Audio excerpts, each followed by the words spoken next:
Welcome back. I'm Kim Bailey. She's Fulyana Osborne, and this is Inside Exec. We're up to part 3 of our discussion, our conversation with Jim Stevenson. And this week we actually move on to question 2 of the questions that we sent Jim.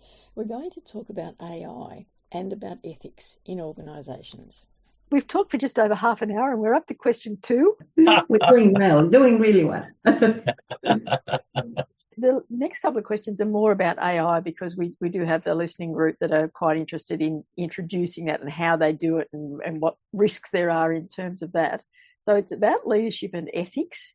Where do leaders stand if they feel AI is ethically challenging for their organisation? I don't understand why they would think it is ethically challenging, but let's talk about it at least. Yeah, no, I fundamentally believe it's not ethically challenging for an organisation. I think it's ethically challenging for society. Right. I've actually written a couple of articles on this. In fact, I think it was a trilogy of articles on this. One of the challenges I have with all AI is that we are now getting used to using it, or certain people, it's not obviously everyone, but we're getting used to using it, and because of that, we're now just trusting it. Mm. But we know, absolutely guaranteed, it still hallucinates, it still lies, it still tells us the wrong information sometimes.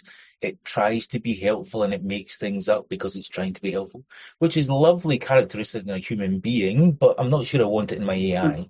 But the problem I have with all AI at the moment is, not all AI, most AI that you will use, so ChatGPT, Perplexity, Claude, those ones, is we do not know how they've been trained. Mm. Because you don't know how you've been trained, what you end up with is an issue around about trust and transparency. It can have biases in it, or in fact, it absolutely has biases in it. And I can live with bias, because we all have bias, but I can only live with bias if I have transparency and I know what that bias is. So in news organizations, I'm really, really bad at identifying left politics and right politics in news organizations. The only newspaper that I actually pay a subscription for is the Financial Times, because their bias is very clear. They don't care whether you're left wing or right wing. They're just clear how they make money, where the opportunity lies, and that's something I can understand because I've got transparency in that. Yep.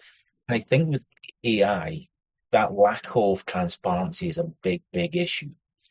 I think ultimately, though, it will start to change, and I think it's starting to change now with DeepSeek, which is open source. I don't know enough about DeepSeek to go in and understand the code behind it and how its bias interacts.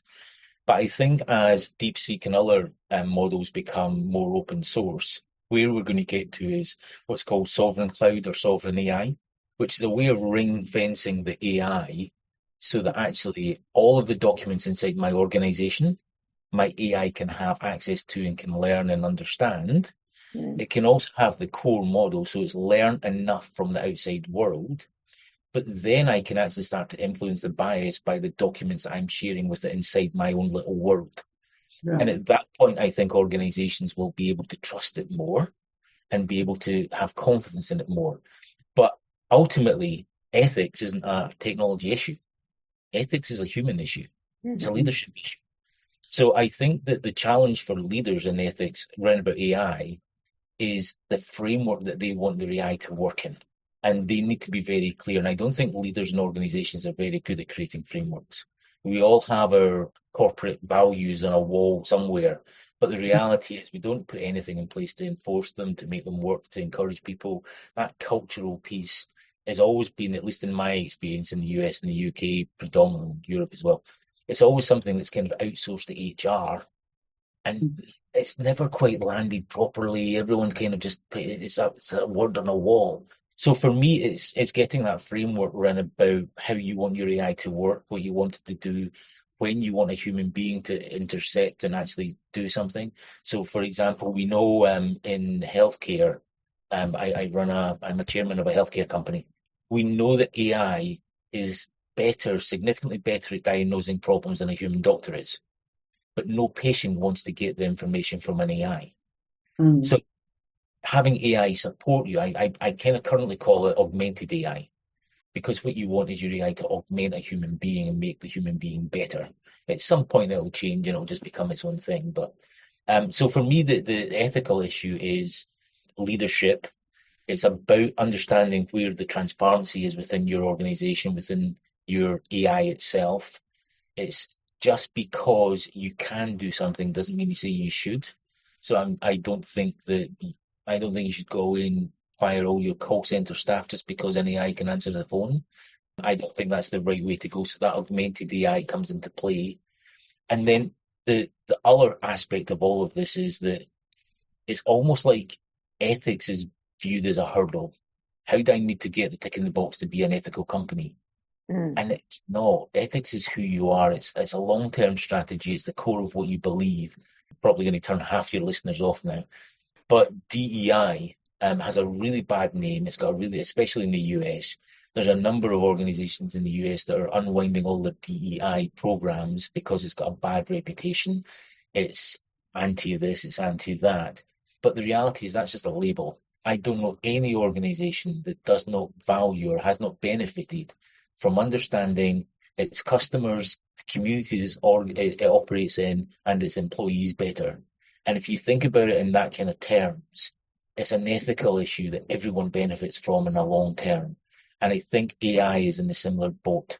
I think everyone is thinking about it as it's going to take away my job, it's going to take away this. And I don't think it has to. I think it can augment us. I think jobs will change. Some of them will go away, some of them will new ones will arrive. But it's not a tick in the box that you need to do. It's a core of your organization to go forward. Just while you were talking about the medical side of things, it occurs to me, floral art, floral design and competition-wise is part of what I do outside of these things. And in my business that's associated with that, I've introduced an AI judge so that people can do a design and they can upload the image and it gets fed to the AI who gives an analysis based on the principles and elements of design, which is how we should be judged by a human judge. The uptake of it has been quite slow, and not because people don't want the feedback, but because I think a lot of it is because it's going to give far more detailed feedback, and the human judge, and we still have human judges who review what comes out, but the human judge will pat them on the head and say, yeah, it's a nice design, you could have done these things. Whereas AI just says, well, the line wasn't right, or the colours don't match, or those sorts of things. So it's just been interesting. And in that sense, because it's a creative field and the judging there's always been an element of human dislike in it. Are we looking at some industries where AI is going to be better for them than the human interaction? Completely. But to your example of floral design, I think if you've got a very rigid set of criteria, then great. Yeah. But if I think about who's the better painter, Picasso or Monet, they're incredibly different. They're both amazing painters in their own right, and some people will love one and not the other, and vice versa. So that subjectivity is always there, whereas AI tends not to have subjectivity. It has a set of rules, and it follows the rules, and it gives you a very clear and sometimes brutally honest feedback that allows it to do things. So I think there are fields that AI will excel in. Will AI be able to become creative? I don't know that it will come creative anytime soon. I think in the same way as a human being does, though, our creativity, at least in my mind, and I'm not a psychologist or whatever I need to be for this, but our creativity comes from all of our lived experience. Yep. And if I put A next to Y next to H, then I mesh something up of three things that I've had experience of before, and I create a new thing. I think AI can do that, or will be able to do that, and that's a level of creativity. I'm not sure that it's going to be good at it for a while, though. It's interesting too that I hear what you're saying, and I think about my own experience, and I think, well, when I do my own designs, I've learned over 20 years that I can't use roses. They just don't talk to me. I think it's just a flower. Whereas the Australian native stuff, that tells me a story. I can see the art in it. I can see what I need to do with it. And so it's just interesting that we still need to have that personal input into that creative. Yeah, completely. And that's why I kind of like augmented individuals. Sorry, before you jump in, I'm just curious, if you don't like roses, what does your partner do in Valentine's Day? It's only 4 days away. That's going to be a challenge.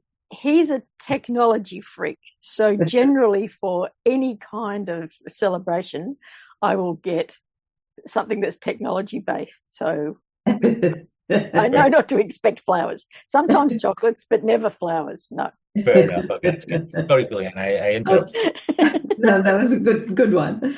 My thinking is about, okay, if we use the floral, and Kim, with all your depth of experience and all of that, you use AI and you'll get a certain result. I know nothing about that world. I'll go and use AI and I get something. And what worries me is, yes, I'll get something, but where is that missing experience and the personal input and what you learned over the years? You know what I mean? At the end of the day, if anybody can use AI to do anything, wouldn't it end up being the same? Or am I off the track here? No, I think ultimately you're kind of right, but I think it's like most things. I think once we iterate enough, everything becomes similar because we've found the ideal of the optimal thing. So if you look at your mobile phone, whether it's an iPhone or an Android, pretty much they all look the same because we kind of know the design that works best. We've optimized it. We've had them for 20 years. We've optimized all that things. And I think we will get there with AI, whereby it doesn't really matter what you say to AI, it will give you the best, most optimal result back. At the moment, though, there's a big thing that lots of people call prompt engineering. And you need to learn how to do prompt engineering. You need to learn all of these things. But I like the fact that the prompt or my ask of AI will be different to your ask of AI, and therefore I'll get different results. Yes. And that keeps it unique to me. And I bring my own flavor to what I do when I'm using AI, because I do ask it a different question, or I ask it to take a different point of view, or if I think I'm asking it something bland, I'll actually ask AI to help me write it better, or what have I not thought? Tell me what I've not asked you, what I should have asked you, because I'm stupid and I should have asked you something. So there's lots of different ways of doing that at the moment. But in the same way with phones, I think we will get to the point where AI probably is super intelligence, which I can love the idea of. But AI will just kind of step in and say, Jim, you've asked me a stupid question. Here's the question that you should have asked me, and therefore there's the answer. And we'll get there, but we're not there. We're not there yet. Once again, we've got lots of things to think about after this discussion with Jim Stevenson. Join us for part 4, the final part of our discussion. But for now, I'm Kim Bailey, she's Fulyana Osborne, and this is Inside Exec.